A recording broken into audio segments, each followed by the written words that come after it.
Kisah 48 jam di Malaysia yang mengubah segalanya. Sesuatu yang luar biasa telah berlaku. Sekumpulan pelari remaja dari Kenya, yang hidup tanpa bekalan elektrik dan air serta berbelanja hanya dengan beberapa ringgit sehari, telah mendarat cemas di Malaysia akibat taufan. Detik itu mengubah hidup mereka sepenuhnya. Adakah kita benar-benar masih berada di planet yang sama? Itulah kata-kata pertama yang diucapkan oleh Joseph Kipchoge, seorang pelari berusia 16 tahun. Ketika melangkah masuk ke lapangan terbang antarabangsa Kuala Lumpur, KLIA. Tahukah Anda? Seramai 15 orang atlet dari Kibera, kawasan setinggan terbesar di Nairobi, mula menyuarakan impian mereka dalam tempoh 48 jam di Malaysia. Bolehkah negara kita menjadi seperti ini suatu hari nanti? Saya mau belajar di sini, saya tidak mau pulang. Apakah yang telah berlaku dalam hati para remaja ini yang berlari demi melepaskan diri daripada belenggu kemiskinan? Sekarang, izinkan saya Encik Tan, seorang penterjemah yang berkhidmat dengan Kesatuan Olahraga Malaysia, untuk menceritakan kepada Anda catatan 48 jam yang penuh emosi ini, seperti yang saya saksikan sendiri. Sebelum kita bermula, jika Anda boleh memberikan like dan melanggan saluran ini, ia akan menjadi pendorong untuk saya berkongsi lebih banyak lagi kisah inspirasi seperti ini. Sudah 10 tahun saya bekerja sebagai penterjemah dan penyelaras di Kesatuan Olahraga Malaysia, menyokong impian atlet-atlet muda dari seluruh dunia. Namun, pengalaman pada bulan Oktober tahun lalu benar-benar mengubah pandangan hidup saya. Pada hari itu, saya dijadwalkan untuk menyambut sekumpulan anak muda istimewa di KLIA. Mereka adalah 15 orang pelari dari Kibera, kawasan setinggan yang sangat besar di Kenya. Mereka telah dijemput untuk menyertai maraton remaja antarabangsa di Seoul, Korea Selatan. Walau bagaimanapun, takdir membawa mereka ke destinasi yang sama sekali berbeza. Kibera adalah kawasan setinggan terbesar di Afrika Timur, di mana sejuta orang tinggal bersesak-sesak di kawasan yang sempit. Kebanyakan keluarga hidup tanpa bekalan elektrik dan air. Sebuah tandas dikongsi oleh 100 buah keluarga. Hanya 1/3 daripada kanak-kanak di sana berpeluang untuk ke sekolah. Dalam persekitaran yang serba kekurangan inilah, para remaja ini menemui satu-satunya harapan mereka, berlari. Mereka berlari di jalan-jalan berlumpur dan menemui bakat terpendam mereka. Yang paling tua di antara mereka, Samuel Muriuki, berusia 19 tahun. Sejak berumur 7 tahun, dia bekerja sebagai penggilap kasut di jalanan untuk menampung keluarganya. Ibunya sakit dan tidak dapat bekerja, jadi dia perlu menjaga 5 orang adiknya. Dia mula berlari karena setiap hari dia perlu berulang-alik sejauh 10 km dari rumah ke sekolah, yang secara semula jadi membina kekuatan kakinya. Bakatnya ditemui oleh seorang jurulatih sukarelawan tempatan. Pada usia 16 tahun, dia memakai kasut lari buat kali pertama untuk menyertai perlombaan dan berjaya mendapat tempat ketiga dalam kejohanan remaja Kenya. Yang paling muda, David Tu, berusia 16 tahun. Keluarganya hidup dengan pendapatan kurang daripada 5 ringgit sehari. Bapaknya tidak bekerja, dan ibunya menjual sayur-sayuran untuk mendapatkan sedikit uang. Walaupun begitu, mereka hanya mampu makan sekali sehari. David akan bersekolah dan bekerja sambilan sebagai penghantar surat kabar pada waktu petang. Setiap pagi pada pukul 5, dia akan memulakan latihan lariannya selama 2 jam. Dia berlari tanpa kasut di atas jalan tar, menyebabkan tapak kakinya sentiasa luka. Namun dia tidak pernah berhenti berlari, karena hanya ketika berlari dia dapat melupakan realiti kemiskinan. Ke-15 remaja ini dipilih melalui satu program khas oleh Persekutuan Olahraga Kenya. Ia merupakan satu inisiatif bersejarah yang bertujuan untuk memberikan pendedahan di peringkat antarabangsa kepada golongan muda berbakat dari kawasan setinggan. Pertandingan di Korea Selatan sepatutnya menjadi pengalaman pertama mereka ke luar negara. Mendapatkan paspor adalah pengalaman pertama. Menaiki kapal terbang juga merupakan yang pertama dalam hidup mereka. Pada hari pelepasan di lapangan terbang antarabangsa Jomo Kenyatta di Nairobi, jurulatih sukarelawan mereka, Encik Michael Chege, memberitahu saya kemudian. Mata mereka bersinar dengan harapan, tetapi pada masa yang sama, terselit keresahan menghadapi dunia yang tidak diketahui. Ini karena kebanyakan daripada mereka tidak pernah meninggalkan kawasan setinggan, malah jarang sekali menjejakkan kaki ke pusat bandar. Penerbangan berlepas dari Nairobi dijadwalkan melalui Dubai sebelum menuju ke Seoul. Walau bagaimanapun, ketika menghampiri Asia Timur, sebuah taufan yang dahsyat melanda seluruh semenanjung Korea. Lapangan terbang antarabangsa Incheon dan lapangan terbang antarabangsa Gimpo di Seoul terpaksa ditutup. Kapten mengisytiharkan keadaan darurat dan membuat keputusan untuk mendarat cemas di lapangan terbang selamat yang terdekat. Lapangan terbang antarabangsa Kuala Lumpur Klia di Malaysia. Apabila pengumuman dibuat di dalam pesawat, para remaja itu menjadi keliru. Ramai di antara mereka tidak tahu di mana letaknya Malaysia. Samuel memberitahu saya kemudian bahwa dia sangat bimbang ketika itu. Dia takut peluang keemasan untuk bertanding di Korea Selatan akan hilang begitu sahaja. Namun, tiada siapa yang menyangka bahwa insiden yang tidak dijangka ini akan mengubah hidup mereka secara dramatik. Pesawat mendarat cemas di KLIA pada pukul 11 malam. Saya menerima panggilan kecemasan dan bergegas ke lapangan terbang. Ketika saya menunggu mereka di balai ketibaan, pintu terbuka, dan riak wajah remaja yang melangkah keluar sangat mengejutkan saya. Bukan ketakutan atau kekeliruan, tetapi penuh dengan kehairanan yang tulen. Ini, lapangan terbang kah? Itulah kata-kata pertama David kepada saya. Matanya terpukau melihat tingkap kaca gergasi dan lampu terang di terminal. Dia terpegun dengan skala dan kebersihan Klia yang jauh berbeza dengan lapangan terbang di Nairobi. Joseph, yang perasan lantai berkilat, menanggalkan kasutnya karena mahu berjalan tanpa alas kaki. Katanya, saya tak nak kotorkan lantai yang cantik nih. Semasa saya membawa mereka ke counter imigresen, mereka mengalami pengalaman pertama menaiki walkalator, laluan pejalan kaki bergerak. Samuel, yang meletakkan kakinya dengan berhati-hati, terkejut melihat lantai bergerak sendiri dan menjerit, "Ini magik!" Reaksi remaja lain juga serupa. Mereka berpegangan tangan dan berjalan dengan cermat di atas walkalator. Di counter imigresen, mereka amat terharu dengan layanan pegawai yang bertugas. Apabila pegawai imigresen mengetahui mereka adalah atlet muda dari Kenya, dia bukan sahaja menjelaskan prosedur dalam bahasa Inggris dengan teliti, malah menunjukkan simpati terhadap keadaan mereka yang cemas. Prosedur yang biasanya rumit dipermudahkan atas dasar kemanusiaan. Apa yang lebih mengejutkan mereka ialah pekerja pembersihan masih tekun bekerja walaupun sudah larut malam. Di bahagian tuntutan bagasi, mereka kagum dengan sistem otomatik. Maklumat penerbangan dipaparkan di skrin besar, dan status ketibaan bagasi dapat diketahui serta-merta. Semuanya diuruskan oleh komputer, kata Samuel dengan teruja. Bagi mereka yang tinggal di kawasan setinggan tanpa elektrik, sistem otomatik seperti ini umpama sihir. Dalam perjalanan ke hotel menaiki bus, pemandangan malam di luar tingkap membuatkan semua terdiam. Lebuh raya yang diterangi cahaya, bangunan pencakar langit yang tersergam indah, jalan raya yang teratur, aliran trafik yang lancar, dan yang paling penting, ribuan lampu jalan yang menerangi malam membuatkan mereka terpukau. David berbisik, macam bintang-bintang jatuh ke bumi. Di dalam bus, reaksi mereka yang paling tidak dapat dilupakan adalah apabila mereka melihat kedai serbaneka. Kepadatan kedai serbaneka di Malaysia sangat tinggi. Walaupun sudah melepasi tengah malam, melihat kedai yang terang benderang dengan orang ramai masih membeli belah membuatkan mereka terpinga-pinga. Kedai masih buka tengah malam? Tak bahaya ke? Tanya Joseph dengan naif. Apabila tiba di hotel di kawasan Bukit Bintang, Kuala Lumpur pada pukul 2 pagi, jalan-jalan masih meriah dengan orang ramai. Apa yang paling mengejutkan mereka ialah melihat wanita muda berjalan sendirian. Di Kenya, adalah sangat berbahaya bagi wanita untuk keluar bersendirian pada waktu malam. Tetapi di sini, ia mempamerkan sebuah dunia yang sama sekali berbeza. Semasa mendaftar masuk di kaunter, mereka tersentuh dengan keramahan kaki tangan hotel. Walaupun ia adalah penginapan sementara, kaki tangan langsung tidak menunjukkan rasa kurang senang. Sebaliknya mengalu-alukan kedatangan mereka. Mereka menjelaskan dalam bahasa Inggris, memberitahu waktu sarapan dan maklumat mengenai kemudahan di sekeliling. Apabila kaki tangan menunjukkan cara menggunakan kad kunci bilik, para remaja itu dengan terujanya menggelarnya kad magik. Kejutan yang lebih besar menanti mereka di dalam bilik. Apabila pipe air dipulas, air jernih mengalir keluar. Semua orang terharu. Di kawasan setinggan, mendapatkan air bersih adalah satu cabaran. Air panas yang mengalir dari pancuran mandian juga dirasakan seperti satu keajaiban. Kebersihan tandas dan fungsi tandas modern membuatkan semua orang terpegun. Sambil memandang keluar tingkap ke arah pemandangan malam di sekitar menara berkembar Petronas, Samuel berkata kepada saya, "Encik Tan, adakah kita benar-benar masih di bumi? Rasanya seperti tersesat masuk ke syurga." Mendengar kata-katanya hati saya tersentuh. Apabila saya menjelaskan bahwa kos sarapan sudah termasuk dalam bayaran penginapan, riak wajahnya menunjukkan rasa tidak percaya.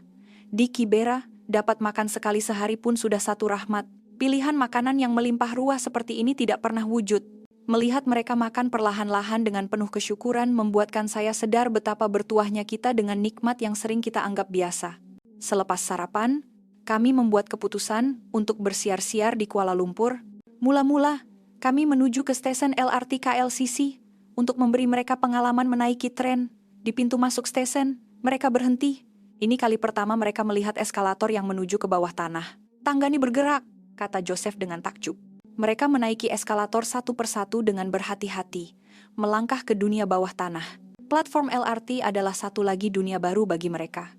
Masa ketibaan tren dipaparkan dalam kiraan menit, dan orang ramai beratur dengan teratur. Tren tiba tepat pada masanya. Segalanya kelihatan baru. "Kenapa semua orang beratur dengan senyap?" tanya Samuel, kehairanan. Apabila tren tiba, satu lagi pemandangan yang menakjubkan berlaku. Orang di platform memberi laluan kepada penumpang yang hendak turun terlebih dahulu, tanpa sebarang tolak-menolak. Masuk ke dalam gerabak, mereka amat kagum dengan kebersihan dan suasana yang senyap. Walaupun ramai orang, tiada siapa yang bercakap dengan kuat. Mereka menghormati etika di dalam tren. Sambil duduk, mereka tertarik dengan pengumuman otomatik dan paparan elektronik yang memberitahu stesen seterusnya. "Mesin tuh bercakap," bisik David dengan penuh rasa ingin tahu. Kami turun di stesen Bukit Bintang dan berjalan-jalan di kawasan segitiga emas yang terkenal. Sebaik sahaja melangkah keluar ke permukaan, mereka terdiam. Papan iklan gergasi, lampu neon yang tidak terkira banyaknya, dan lautan manusia yang lalu lalang membuatkan mereka terpegun. Di persimpangan jalan, apabila lampu isyarat pejalan kaki bertukar hijau, ribuan orang mula bergerak serentak, tetapi tiada siapa yang berlanggar antara satu sama lain. Aliran pergerakan yang teratur itu amat mengagumkan mereka. "Semua orang nampak tergesa-gesa, kenapa mereka tak berlanggar?" tanya Joseph dengan naif. Di pasar-pasar di Kenya, walaupun tidak ramai orang, tolak-menolak adalah perkara biasa. Ini adalah detik di mana mereka menyaksikan sendiri budaya tertib dan bertimbang rasa rakyat Malaysia. Ketika melalui pusat beli belah, mereka menunjukkan minat terhadap fashion anak muda. "Baju semua orang cantik-cantik," kata Samuel dengan kagum. Namun, apa yang paling mengejutkan mereka ialah layanan mesra daripada juru jual. Walaupun melihat mereka sebagai warga asing, tiada riak kurang senang ditunjukkan. Sebaliknya, mereka tersenyum dan mempamerkan keramahan yang terkenal di Malaysia. Untuk makan tengah hari, kami pergi ke sebuah restoran steamboat. Melihat bahan-bahan mentah berputar di atas tali sawat, mereka pikir ia adalah magik. "Daging dengan sayur nih kena masak sendiri ke?" Bermula dengan soalan itu, cara mencampur sos, rasa kuah tom yum, dan kelazatan makanan laut segalanya adalah pengalaman baru. Sistem pesanan menggunakan skrin sentuh juga sangat mudah. Walaupun tidak faham bahasa Melayu, mereka boleh memilih berdasarkan gambar, dan ini sangat mengagumkan mereka. Semasa makan, sebuah keluarga Malaysia di meja sebelah menunjukkan minat terhadap mereka. Mereka bertanya dengan ramah dari mana mereka datang, dan bagaimana pendapat mereka tentang Malaysia. Melihat usaha keluarga itu berkomunikasi dalam bahasa Inggris, yang terhad menyentuh hati para remaja itu. Apabila bapak keluarga itu berkata, "Pelari maraton Kenya nomor 1 dunia," orang Malaysia pun suka berlari, mata mereka bersinar-sinar. Pada sebelah petang, kami menuju ke Petroscience, The Discovery Center di Suria KLCC. Apabila saya hendak membayar tiket, saya mendapati bahwa tiket pelajar sangat murah, dan beberapa pameran mempunyai subsidi untuk remaja. Ini mengejutkan mereka. "Belajar tak perlukan banyak duit ke?" tanya David dengan riak tidak percaya.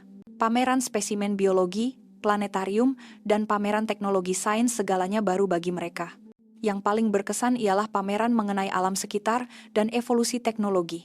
Mengetahui tentang asal-usul manusia secara saintifik adalah sesuatu yang baru, tetapi pada masa yang sama, melihat sejarah perkembangan teknologi membuatkan mereka sadar akan jurang perbezaan dengan negara mereka. Kenapa planet yang sama, tetapi perbezaannya begitu besar? Samuel berpikir dengan serius. Pada waktu senja, kami berjalan-jalan di sekitar Jalan Alor. Suasana pasar malam yang meriah sedikit sebanyak mengingatkan mereka kepada pasar di Kenya, membuatkan mereka berasa selesa. Tetapi kepelbagaian makanan dan pengurusan kebersihan sangat mengagumkan mereka. Di sebuah gerai buah-buahan, penjual memotong buah jambu batu dan manggis untuk mereka rasa. Kemurahan hati penjual itu menyentuh perasaan mereka. Joseph berbisik, "Orang Malaysia semuanya baik hati." Malam itu, kami melawat Plaza Loyat, pemandangan ribuan produk elektronik yang dijual seolah-olah berada di dunia masa depan. Telepon pintar, konsol permainan, komputer, tablet, semuanya adalah produk yang tidak pernah mereka lihat di kawasan setinggan. Soalan ini untuk buat apa? Tidak henti-henti ditanya. Di dalam pusat beli belah, mereka kagum dengan cara produk dipamerkan dan perkhidmatan juru jual. Semua produk mempunyai penerangan terperinci dan boleh disentuh serta dicoba. Reaksi mereka ketika pertama kali mencoba permainan reality maya di zona pengalaman adalah sesuatu yang tidak akan saya lupakan. Watak di skrin bergerak mengikut pergerakan mereka, membuatkan mereka sangat teruja. Malam itu, kembali di hotel, kami mengimbas kembali pengalaman sepanjang hari. Para remaja itu terlalu teruja untuk tidur. Semua yang kita nampak hari ini betul-betul nyata ke? Kata David dengan riak wajah, seolah-olah sedang bermimpi. Bagi mereka, hari itu adalah pengalaman paling merangsang dalam hidup mereka. Pada pagi hari kedua, mereka mengemukakan satu permintaan. Mereka mahu melihat perpustakaan. Pengalaman di Petrosaint semalam membuatkan mereka sadar akan kekayaan sumber pendidikan di Malaysia, dan mereka ingin tahu bagaimana rupa sebuah perpustakaan. Kami menuju ke perpustakaan Kuala Lumpur yang berhampiran dataran Merdeka. Sebaik sahaja melangkah masuk, mereka terdiam. Mereka terpesona melihat ribuan buku tersusun rapi di rak-rak kayu. "Semua ini buku kah?" tanya Samuel dengan riak tidak percaya. Di Kibera, buku adalah barangan mewah. Malah sekolah pun tidak mempunyai buku teks yang mencukupi. Seorang pustakawan dengan ramah memberi kami lawatan, menjelaskan bahwa penggunaannya adalah percuma. Sesiapa sahaja boleh membaca buku dengan bebas. Terdapat juga ruang belajar yang senyap. Apabila mengetahui terdapat banyak buku dalam bahasa Inggris, mata mereka bersinar. Kami menggunakan sistem carian komputer untuk mencari buku tentang Kenya. Mengetahui bahwa terdapat banyak buku tentang negara mereka di Malaysia, membuatkan mereka terharu. Mereka membelek buku yang menceritakan geografi dan budaya Afrika. Merindui kampung halaman sambil melihat gambar-gambar. Akses Wi-Fi percuma juga merupakan satu kejutan besar. Di Kibera, akses internet sangat mahal dan tidak boleh digunakan sewenang-wenangnya. Di sini, sesiapa sahaja boleh mendapatkan maklumat dengan bebas. Ini sangat menyentuh perasaan mereka. Ilmu pengetahuan tak perlukan uang, kata Joseph dengan kagum. Pada sebelah petang, kami memutuskan untuk berlari di Taman KLCC. Akhirnya, tiba masanya untuk aktiviti kepakaran mereka. Semasa berlari di trek larian di taman itu, mereka bertemu dengan ramai pelari tempatan. Melihat orang ramai dari pelbagai peringkat umur dan kerjaya, berlari untuk kesehatan amat mengagumkan mereka. Para pelari Malaysia juga menunjukkan minat terhadap mereka yang datang dari Kenya. "Kamu dari Kenya ke? Hebat!" Seseorang menyapa mereka. Ada juga yang berlari bersama mereka. Walaupun bahasa menjadi penghalang, mereka berhubung melalui semangat berlari. Selepas larian, mereka berkongsi minuman isotonik dengan pelari Malaysia, mengeratkan lagi persahabatan. Pada petang itu, sesuatu yang tidak dijangka berlaku. Samuel tiba-tiba jatuh sakit. Dia demam panas dan sakit perut. Jelas sekali dia memerlukan rawatan perubatan. Saya segera menghubungi 999 untuk ambulans. Operator yang boleh berbahasa Inggris segera menyambut panggilan. Ambulans tiba dalam masa 10 menit. Para medik langsung tidak panik melihat pesakit warga asing yang masih muda. Mereka menunjukkan profesionalisme yang tinggi, menjelaskan keadaan dalam bahasa Inggris yang mudah untuk menenangkannya. Ambulans dilengkapi dengan peralatan kecemasan yang lengkap, dan pemeriksaan tanda-tanda vital asas selesai sebelum tiba di hospital. Setibanya di ward kecemasan Hospital Kuala Lumpur, kaki tangan dari Pusat Perubatan Antarabangsa segera datang membantu. Sukarelawan atau kaki tangan yang fasih, berbahasa Inggris, membantu komunikasi dengan dokter. Mereka menunjukkan kesabaran yang tinggi untuk menenangkan Samuel. Hasil diagnosis mendapati ia hanyalah gastroenteritis ringan akibat memakan makanan yang tidak biasa. Dia diberi obat yang sesuai dan dinasihatkan untuk berehat selama sehari. Dokter dengan ramah memberinya semangat, "Jangan risau, esok kamu akan sembuh." Mengenai kos perubatan, semuanya dijelaskan dengan terperinci dan dilindungi oleh insurans perjalanan luar negara. Kos perubatan di Malaysia juga secara relatifnya berpatutan. Layanan di hospital itu amat menyentuh hati remaja yang lain. Mereka kagum melihat pesakit warga asing juga menerima rawatan yang begitu mesra, teliti, dan cekap. Di hospital Kenya, kalau tak ada duit tak dapat rawatan, banding David. Keesokan paginya, Samuel pulih sepenuhnya. Ubat dari hospital nampaknya sangat berkesan. Pada hari terakhir, kami memutuskan untuk melawat menara berkembar Petronas. Pemandangan dari jambatan udara dan dek pemerhatian di tingkat 86 akan menjadi pengalaman yang tidak akan mereka lupakan seumur hidup. Dari dek pemerhatian, pemandangan seluruh lembah Klang membuatkan semua orang terpesona. gugusan bangunan, jalan raya yang teratur, taman-taman yang menghijau, dan banjaran gunung di kejauhan. Mereka menyaksikan sendiri kemegahan sebuah metropolis modern. Ini, bandar yang dibina oleh manusia, bisik Joseph sambil termenung. Di kedai cenderamata, mereka melihat produk kreatif dan makanan istimewa Malaysia. Mereka kagum dengan kualitas tinggi dan reka bentuk yang menarik. Beberapa orang remaja membeli dodol dan krepek sebagai buah tangan untuk keluarga. Cara juru jual membungkus hadiah dengan teliti juga merupakan sesuatu yang baru bagi mereka. Pada waktu petang, tiba masanya untuk berangkat ke Kelia. Para remaja itu kelihatan berat hati. Saya nak tinggal di Malaysia lebih lama lagi. Saya nak bawa keluarga saya lihat Malaysia. Itulah suara-suara yang saya dengar. Walaupun hanya persinggahan selama 3 hari, pandangan dunia mereka telah berubah sepenuhnya. Semasa proses daftar keluar di lapangan terbang, mereka tidak henti-henti mengimbas kembali pengalaman di Malaysia. Encik Tan, bolehkah kami datang ke Malaysia lagi suatu hari nanti? Tanya Samuel dengan riak wajah yang serius. Saya akan belajar bersungguh-sungguh, terus berlatih, dan suatu hari nanti, saya pasti akan kembali, katanya dengan tekad. Sebelum menaiki pesawat, David berkata kepada saya, 3 hari ini telah mengubah matlamat hidup saya. Bukan sahaja untuk berlari pantas, saya juga mahu belajar bersungguh-sungguh. Suatu hari nanti, saya mahu menjadikan Kenya sebuah negara seperti Malaysia.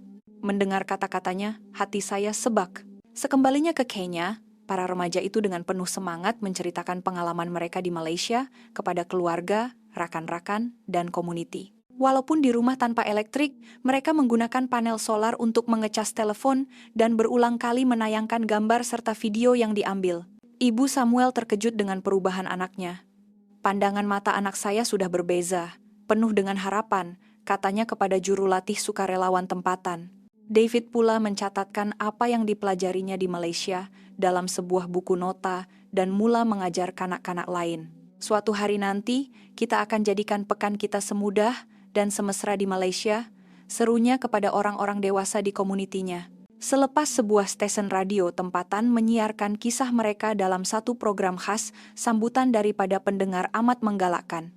Ramai yang berkata, betul ke ada negara macam tu? Saya pun nak hantar anak saya belajar di Malaysia. Perubahan yang paling menakjubkan berlaku dalam kalangan anak muda lain di Kibera. Setelah mendengar cerita 15 orang itu, ramai yang mengubah sikap mereka terhadap pelajaran. Pengguna perpustakaan meningkat, dan kumpulan belajar bahasa Inggris ditubuhkan secara sukarela. Karena kini mereka mempunyai matlamat yang jelas untuk pergi ke Malaysia. Setengah tahun kemudian berita gembira tiba. Samuel dipilih sebagai pelari jemputan untuk Marathon Standard Chartered KL. David pula menerima tawaran beasiswa dari sebuah universiti di Malaysia. Pertemuan itu telah mengubah hidup saya, katanya sambil mengucapkan terima kasih. Setahun kemudian, saya melawat Kibera, Kenya sekali lagi. Perubahan di sana amat ketara. Lebih banyak keluarga yang mementingkan kebersihan, dan kadar kemasukan kanak-kanak ke sekolah juga meningkat. Di sebuah sekolah rendah tempatan, 15 remaja itu telah menjadi guru, mengadakan kelas khas tentang Malaysia. Melihat mereka berkata, itu adalah negara impian, tetapi jika kita berusaha, kita juga boleh ke sana. Saya amat terharu. Jurulatih sukarelawan, Encik Michael Chege, berkata, perkara yang paling penting ialah mereka kini mempunyai harapan. Dengan Malaysia sebagai matlamat yang nyata, mereka menunjukkan fokus yang tidak pernah ada sebelum ini. Kini, kesemua 15 orang itu terus berusaha mencapai matlamat mereka. 5 orang berjaya melanjutkan pelajaran di universiti-universiti di Malaysia. 3 orang memenangi pingat dalam pertandingan antara bangsa. Baki 7 orang lagi aktif sebagai pemimpin dalam komuniti mereka. Saya sendiri banyak berubah melalui pengalaman ini. Saya kembali menghargai keindahan Malaysia yang sering saya pandang remeh dan merasa bertanggung jawab untuk menyampaikannya kepada dunia. Kini, saya bekerja sebagai penyelaras untuk program latihan di Malaysia bagi atlet-atlet muda dari negara-negara membangun. Bencana alam seperti taufan secara kebetulan telah mencipta sebuah pertemuan yang indah. Saya masih berhubung secara berkala dengan para remaja itu. Setiap kali melihat mesej mereka yang berbunyi, saya tidak pernah lupakan apa yang saya pelajari di Malaysia. Saya akan terus berusaha.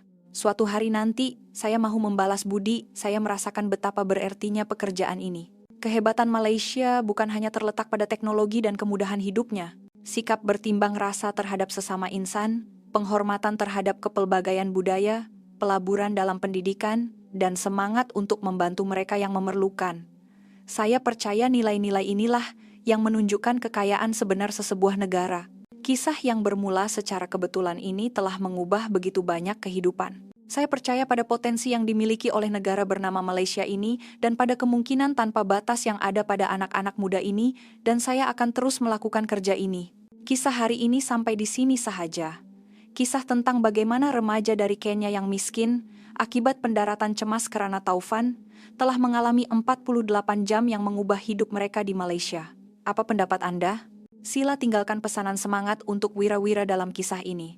Jika Anda menyukai cerita ini, sila berikan like dan langgan saluran ini. Terima kasih karena menonton.